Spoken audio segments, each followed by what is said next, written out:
Hi kapatid! Another video sa paggawa ng cake roll, pero this time, ito yung pinakamabenta na flavor. Lalo na sa darating na holiday season, ito yung unang-unang nauubos. Madali lang itong gawin, kayang-kaya nyo sabayan. Tara, gawa na tayo!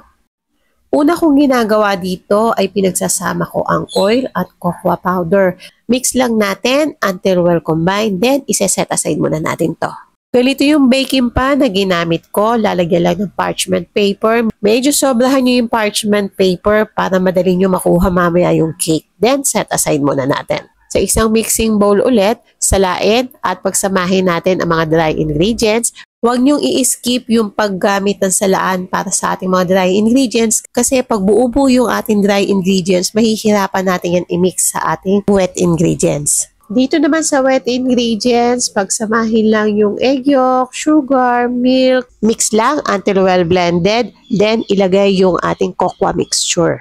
Nag-add din ako dito ng coffee powder, mix lang until well blended. Sa paglalagay naman ng dry ingredients sa ating wet ingredients, 3 batch naman yung ginagawa ko dito para iwas pa rin magkaroon ng buo-buo yung ating flour. Mas magaan din haluin yung ating butter kapag paunti-unting flour lang yung ginilalagay natin.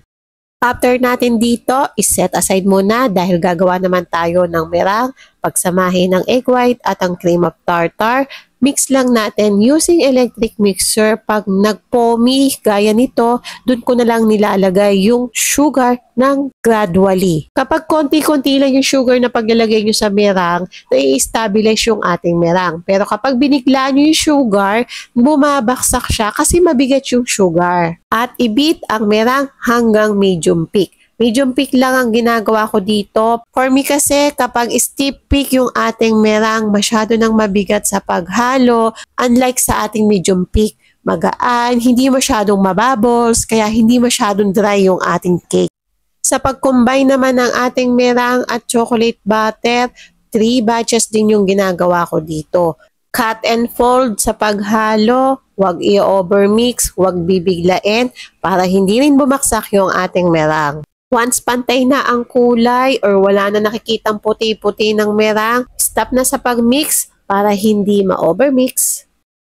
Pwede nang ilagay sa ating na-prepared na pan, pantayin lang sa paglalagay, itap nyo lang ng 3 beses para ma-less yung bubbles na na-create natin sa paghalo o sa pag-mix kanina. At i-bake sa preheated oven. Importante po na preheated na ang ating mga oven para pantay ang init nito. Bawal din ang overbake dahil pwede itong tumigas. Kapag naman luto na ang ating cake, kahit mainit pa yan, pwede nyo nang tanggalin yan sa pan, palamigin muna ng konti bago kayo mag-dust ng icing sugar sa ibabaw. Konti lang yan, hindi po yan makakadagdag ng tamis sa ating cake. Makakatulong yung icing sugar para kapag nirolyo natin yan, hindi po sila magdidikit-dikit. Hindi mo rin palalamigin ng husto yung ating cake bago mo siya irorolyo. Kasi once na yan ay masyado ng malamig, hindi na po yan mairorolyo ng maayos kasi matigas na siya. Once na i-rolyo mo na yan, pwede mo na yan palamigin ng husto. Kung gusto nyo mabilis lumamig, pwede sa ref, pwede naman sa room temperature. Once malamig na ng husto, pwede nang i-unroll. Ganito ang itsura niya kapag na-unroll, hindi siya nagdidikit-dikit. So malalagyan ng maayos ng filling, then pwede mo siyang ulit i-roll ng maayos at frostingan. Ang ginamit ko nga pa ng pang-filling dito ay whipped cream. Hindi na ako naglagay ng pampatamis sa whipped cream. Plain na plain lang para hindi nakakadagdag ng tamis sa ating cake. Once nalagyan nyo ng filling, pwede nyo na i-roll ulit.